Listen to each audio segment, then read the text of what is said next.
दरीचे में खुशामदीद। रिश्ते इंसान की जिंदगी का सबसे मजबूत सहारा समझे जाते हैं।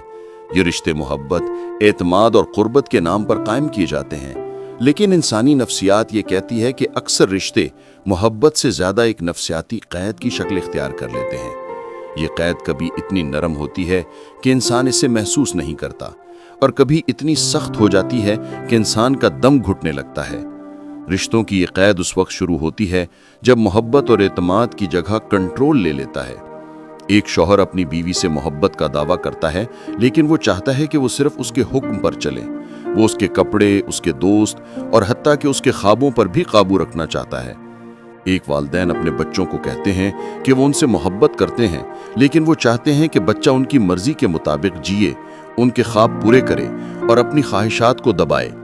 यही नफ्सियाती कैद है जो मोहब्बत और रिश्तों के पर्दे में छुपी होती है। इंसानी नफ्सियात ये भी कहती है कि ये कैद हमेशा खौफ की बुनियाद पर कायम होती है। मोहब्बत करने वाला डरता है कि अगर दूसरा आज़ाद हो गया तो वो कहीं दूर न चला जाए।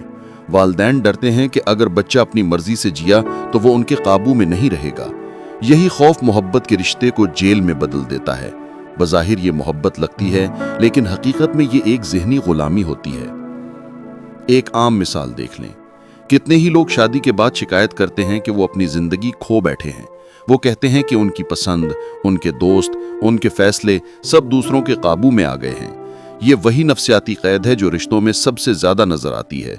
कुछ लोग इसे मोहब्बत समझकर सह जाते हैं, कुछ इसके बोझ तले दबकर अपनी जिंदगी बर्बाद कर लेते हैं, और कुछ इस कैद को तोड़ने की कोशिश करते हैं तो उन्हें गद्दार या बेवफा कह दिया जाता है।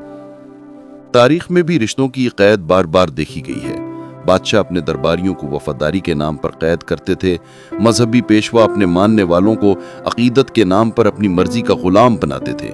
हत्ता कि आम खानदानों में भी ये रिवायत सदियों से जारी है कि बड़े छोटों पर अपनी मर्जी मुसल्लत करते हैं। ये सब इस हकीकत के सबूत हैं कि रिश्ते अक्सर मोहब्बत के नाम पर गुलामी में बदल जाते हैं। इस नफ्सियाती कैद का सबसे बड़ा नुकसान यह है कि इंसान अपनी असल शख्सियत खो देता है। वो दूसरों को खुश करने के लिए जीता है, दूसरों के फैसले मानता है और अपनी ख्वाहिशात को दबा देता है। नतीजा ये होता है कि वो अंदर से खाली और टूटा हुआ इंसान बन जाता है। वो जिंदा तो होता है, लेकिन अपनी जिंदगी जीता नहीं है। यही कैद इंसान की रूह को सबसे ज्यादा जख्मी करती है। असल बसीरत यह है कि रिश्ते मोहब्बत पर कायम हों, कंट्रोल पर नहीं। अगर मोहब्बत आज़ाद न करे तो वो मोहब्बत नहीं बल्कि गुलामी है। अगर एतमाद इंसान को फैसला करने की ताकत न दे तो वो एतमाद नहीं बल्कि कैद है। जो रिश्ते इंसान को अपनी असल खोने पर मजबूर कर दें वो रिश्ते सहारा नहीं बल्कि बोझ हैं, और ये हकीकत जान लेना ही इंसान को आज़ाद करता है।